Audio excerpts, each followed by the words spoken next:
Assalamualaikum warahmatullahi wabarakatuh.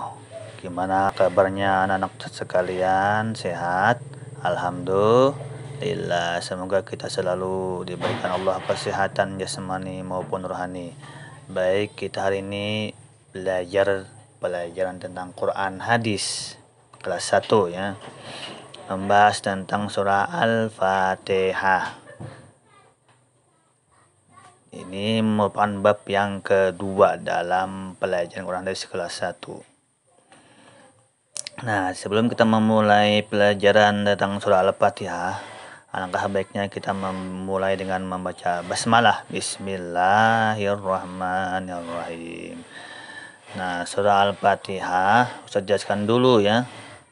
Surah Al-Fatihah itu terbagi atas beberapa macam. Nah, surah Al-Fatihah merupakan surah pembuka dalam Al-Quran. Setiap kali kita membuka Al-Quran, ada di sana surah Al-Fatihah duluan. Kemudian surah Al-Fatihah terdiri atas 7 ayat. Nah, termasuk Bismillahirrahmanirrahim. Surah Al-Fatihah juga dibaca ketika sholat. Kalau kita tidak membaca surah Al-Fatihah ketika sholat, tidak sahlah sholatnya. Surah Al-Fatihah harus dibaca setiap hari.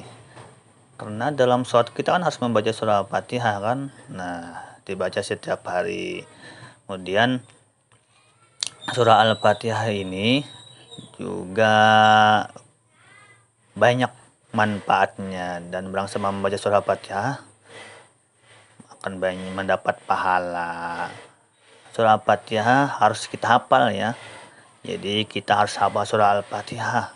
Kalau tidak hafal, susah nanti. Dan surah Al-Fatihah yang pertama nih, terdiri atas 7 ayat.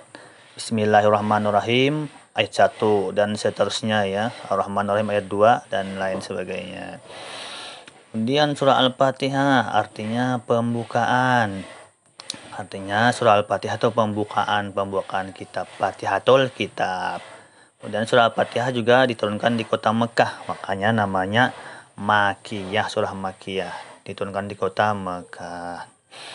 Kemudian surah Al-Fatihah disebut Asbabun Masani. Apa yang disebut Asbabun Masani? Nih, Asbabun Masani ialah surah yang diulang-ulangkan, terus dibaca. Nah, setiap hari, terus dibaca setiap hari ketika sholat tuh contohnya. Ketika sholat selalu dibaca surah Al-Fatihah. Nah, wajib membaca surah Al-Fatihah ketika sholat ya nanti. Kalau kita sholatnya tidak membaca surah Al-Fatihah, maka tidak sahlah sholatnya. Sholat subuh, zuhur, asar, maghrib, dan isya. Surah Al-Fatihah juga mendapat pahala. Barang siapa mendapat surah Al-Fatihah akan mendapat pahala karena banyak faidah dan kandungan surah Al-Fatihah tersebut. Nah, surah Al-Fatihah urutan pertama dalam Al-Quran. Dalam Al-Quran aja ya, bukan pertama diturunkan. Nah, kemudian surah Al-Fatihah juga wajib atau harus kita baca setiap hari. Makanya kita harus hafal surah Al-Fatihah ya. Nah, ini contohnya Ustaz bacakan surah Al-Fatihah nih. A'udzubillahi minasyaitonirrajim. Bismillahirrahmanirrahim. Alhamdulillahi rabbil alamin. Ar-Rahmanir-Rahim. Maliki yaumiddin. Iyyaka na'budu wa iyyaka nasta'in. Ihdinas siratal mustaqim.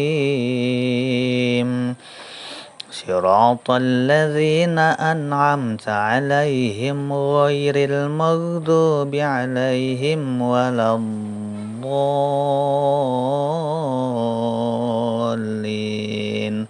Amin. Nah, begitu caranya membaca surah Al-Fatihah. Ada 7 ayat. Terjemahnya ayat 1 dengan nama Allah yang Maha Pengasih lagi Maha Penyayang.